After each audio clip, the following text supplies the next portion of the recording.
हम दिल्ली के मुख्यमंत्री अरविंद केजरीवाल जी के हाथ में ही देंगे। एक प्राइम टाइम नौटंकी बना के राजनीतिक आकाओं ने नहीं, हम मीडिया के सामने नहीं बात कर सकते। पुलिस वाले डरपोक हैं, दिल्ली पुलिस वाले कायर हैं। क्राइम ब्रांच के 1 दर्जन अफसर दिल्ली के मुख्यमंत्री अरविंद केजरीवाल जी के घर पहुंचे।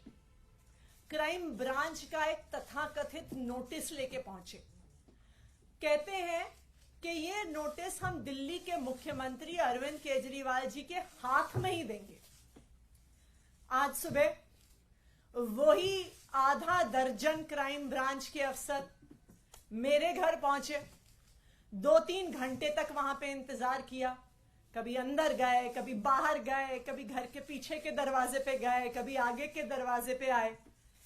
कहते हैं जी क्राइम ब्रांच का नोटिस है और नोटिस सीधा मंत्री जी के हाथ में देंगे।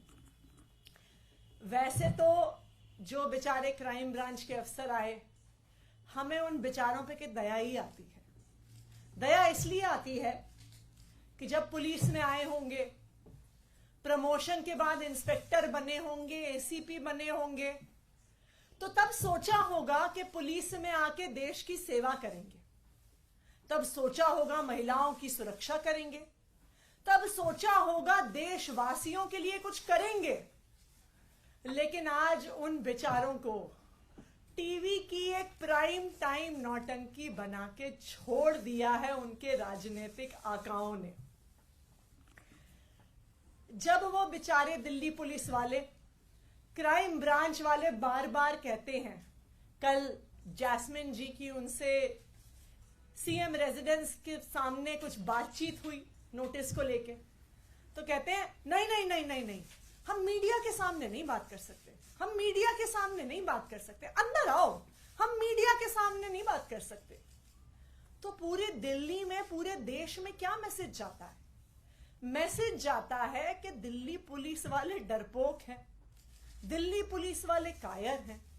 ये कितने दुख की बात है कि दिल्ली पुलिस के जाबाज सिपाहियों की इमेज आज एक डरपोक इंसान, एक कायर की कर दी गई है, जो मीडिया के सामने बातचीत भी नहीं कर सकता।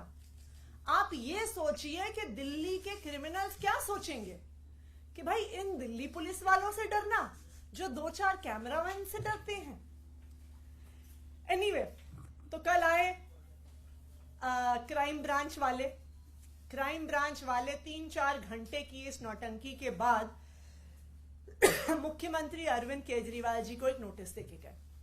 आज सुबह भी मेरे घर आकर भी 2-3 घंटे की नौटंकी के बाद एक ये नोटिस देके गए। अब ये नोटिस भी मजेदार है।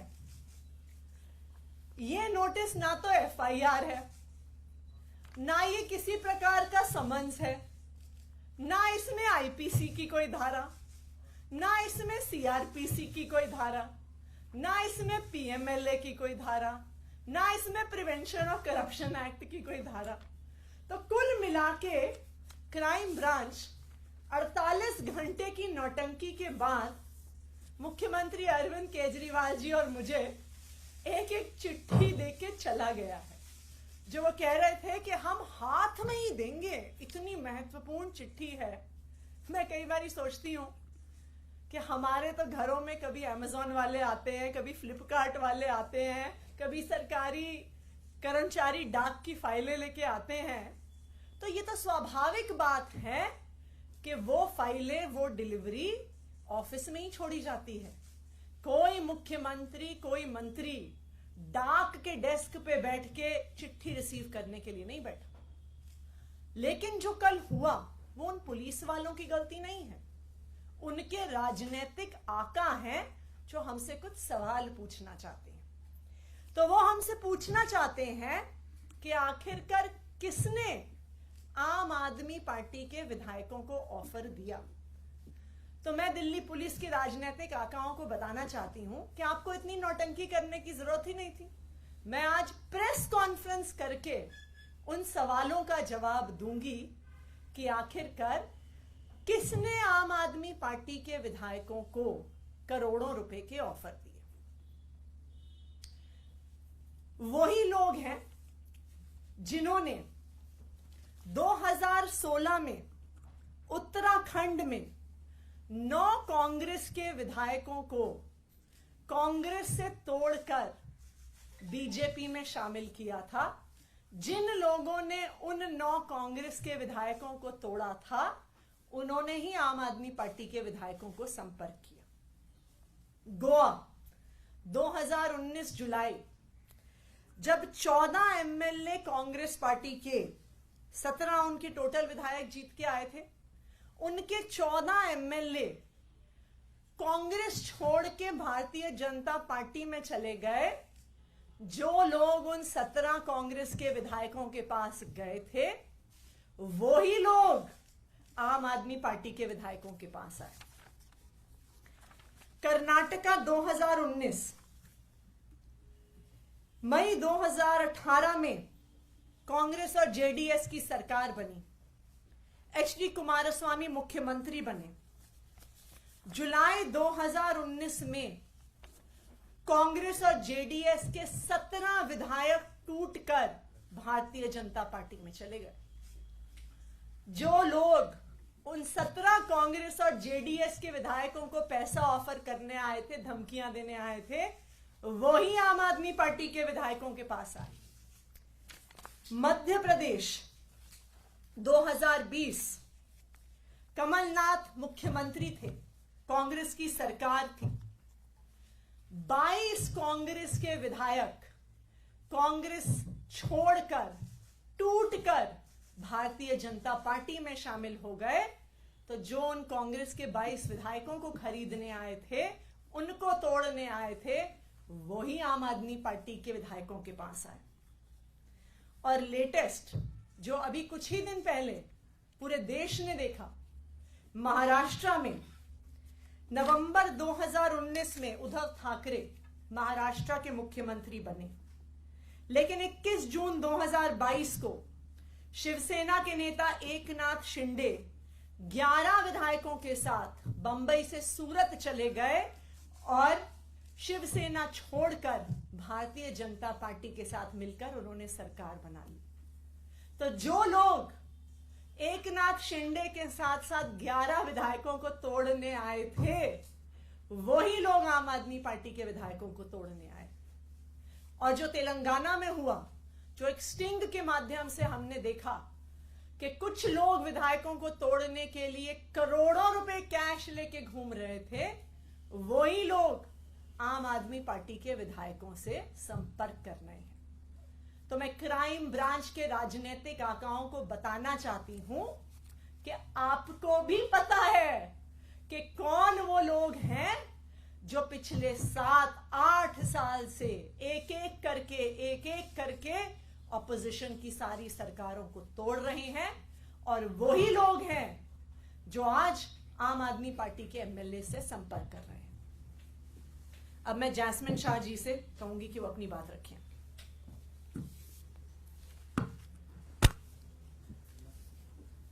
दोस्तों, आप सबने कल देखा कैसे मुख्यमंत्री अरविंद केजरीवाल जी के आवास के बाहर जब क्राइम ब्रांच, दिल्ली पुलिस के क्राइम ब्रांच के दर्जन करीब ऑफिसर, जिसमें कई सीनियर ऑफिसर खड़े थे, उनकी टीम पहुंचने के पहले सारी मीडिया वहां पे पहुंच गई थी।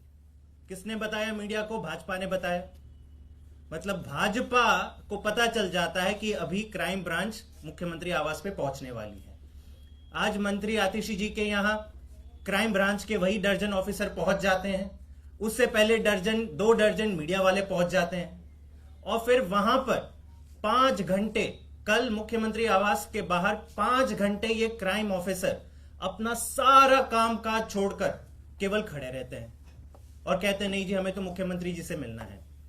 आप सब ने वो वीडियो देखा होगा जहां मैंने उनसे एक आम नागरिक के तौर पे सवाल पूछा कि किस धारा के तहत, बस इतना बता दीजिए, किस धारा के तहत आप ये नोटिस मुख्यमंत्री जी को पर्सनली हाथ में सौंपना चाहते थे। क्या कहा उन्होंने? नहीं जी, मीडिया के सामने नहीं कहूंगा, आ जाइए अंदर बात करते हैं। इतना डर, इतना खौफ। अगर आप कानून के तहत कोई काम करते हैं तो मीडिया के सामने बताने में क्या है आपको डर? सवाल का जवाब नहीं दिया। अंत पंत में 5 घंटे की नौटंकी के बाद वही नोटिस सीएम दफ्तर के बाहर देके चले गए। मैं आज आपको यह बताना चाहता हूं कि दिल्ली में इसका क्या इंपैक्ट होता है। आप सब जानते हैं दिल्ली देश का क्राइम कैपिटल है। हर साल, ये सुन लीजिए, ये नंबर अगर आप सुनेंगे तो चौंक जाएंगे, हर साल दिल्ली में 3 लाख क्रिमिनल केसेस रजिस्टर होते हैं। 3 लाख। इन 3 लाख केसेस में से चार्जशीट कितनों में फाइल होती है? 1 लाख। 1 लाख से भी कम, करीबन 30% क्रिमिनल केसेस में ही हर साल चार्जशीट फाइल होती है। 2 लाख केसेस में तो चार्जशीट ही फाइल नहीं होती। और ये जो 30% का आंकड़ा है, परसेंटेज ऑफ चार्जशीट फाइल, वो देश भर में सबसे कम है। मतलब दिल्ली में सबसे ज्यादा क्राइम रेट, दिल्ली में सबसे कम चार्जशीट। महिला सुरक्षा की बात करते हैं। Delhi is the rape capital of India. Women crimes against women में दिल्ली का अव्वल नंबर आता है। सारे मेट्रोपॉलिटन सिटीज का अगर आप हिसाब किताब लगा दें तो highest number of crimes against women Delhi में पिछले साल पाए गए 14,158।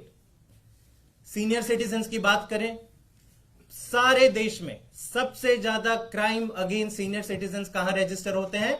दिल्ली में रजिस्टर होते हैं 1,315 पिछले साल, जो उसके पहले के साल से भी ज्यादा था। क्राइम अगेंस्ट चिल्ड्रन की बात कर लेते हैं। बच्चे कितने सेफ हैं दिल्ली में? दिल्ली में देश भर में highest crime against children report होते हैं हर साल। पिछले साल कितने रजिस्टर हुए? 7,400। और ये हर साल ये आंकड़े बढ़ते जाते हैं। हर साल दिल्ली के टोटल क्रिमिनल केसेस जो भी रजिस्टर हो रहे हैं वो बढ़ते जा रहे हैं। लेकिन दिल्ली पुलिस के क्राइम ब्रांच क्या करती है? बीजेपी के मुख्यालय से कॉल नहीं आया, दर्जन ऑफिसर भेज दो मुख्यमंत्री के घर पर, 5 घंटे उनको खड़े रहने दो, मीडिया के सामने नौटंकी करेंगे, भंगड़ा करेंगे कि आओ हमें शूट करो, हम यहां पे खड़े हैं। और नोटिस का आधार क्या है? जैसे अतिशी जी ने कहा, ना कोई आईपीसी की धारा मेंशन है, ना सीआरपीसी, ना कोई समन्स, ना एफआईआर। एक कोरे कागज पे एक नोटिस या खत लिखकर कह रहे हैं कि नहीं हमें तो मिलना है। तो क्या मुख्यमंत्री और मंत्री दिल्ली सरकार के सारे अपना कामकाज छोड़ दें, केवल और केवल डाकिया का काम करें कि अपने घर के बाहर खड़े रहें कि आइए दिन भर आइए, जो भी खत लेंगे हम आपको पर्सनली सौंपेंगे? हमारी बीजेपी से गुजारिश है, दिल्ली पुलिस के राजनीतिक आकाओं से गुजारिश है कि ये नौटंकी करना बंद करें, दिल्ली के लोगों की सेवा करने दें। दिल्ली के क्राइम ब्रांच के पुलिस ऑफिसर का कोई इसमें दोष नहीं है। हमारी पूरी तरह से दया है उनके साथ। वो जब आए थे पुलिस फोर्स में तो ये जरूर सोच के आएंगे कि देश की सेवा करेंगे, महिला सुरक्षा पर काम करेंगे, किडनैपिंग रोकने में काम करेंगे, मर्डर को रोकने में काम करेंगे। लेकिन होता क्या है, सुबह एक 8 बजे कॉल आ जाता है कि जाओ आज पूरी दिन मीडिया के लेके जाओ और सीएम के बाहर आप सीएम के घर के बाहर आप ये खड़े रहो रास्ते पे। दुख होता है और मेरी हाथ जोड़ से विनती है कि क्राइम ब्रांच को उसका राजनीतिकरण ना करें, उनको जनता की सेवा करने में छोड़ दें। आतिशी जी, अभी जैस्मिन बता रहे थे कि सबसे कम केस रजिस्टर होता है दिल्ली में, लेकिन आप लोगों ने जो आरोप लगाया है उस पे भारतीय जनता पार्टी कह रही है कि सबूत नहीं देंगे तो आपके ऊपर में केस रजिस्टर होने वाला है और जवाब आपको इस बार देना ही पड़ेगा। क्या है सबूत, वो बता क्यों नहीं रहे आप लोग?